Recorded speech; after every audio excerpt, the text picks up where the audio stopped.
This is VisionLink's pull station. They are found in resident rooms, bathing areas, and common areas. When a resident needs assistance, they pull the pull cord.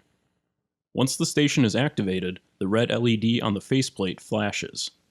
The signal is then sent to the VisionLink nurse call system, and the call appears on any viewing screens found at nurse stations. The nurse call system then activates any dome lights or duty stations programmed to that pull station, as well as sends out notifications through the VisionLink mobile app or traditional paging system, stating where the call is coming from and starting the notification escalation. To reset the device, push the red slide upward on the pull station. This sends signal back to the VisionLink nurse call system and resets the active call, turning off any activated dome lights or duty stations programmed to the device and removing the call from the viewing screens. Depending on the amount of usage the device gets, you will eventually need to replace the battery.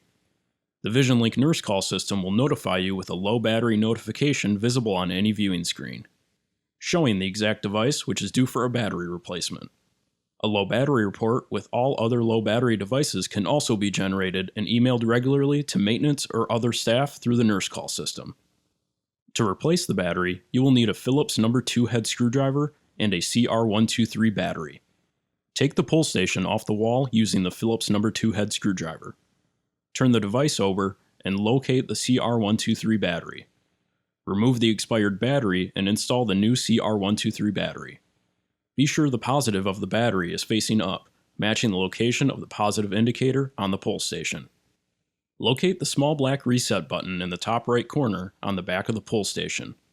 After the new battery is installed, press the button once to reset the device battery life monitor.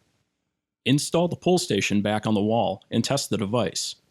The low battery notification on the viewing screen for that device will clear automatically.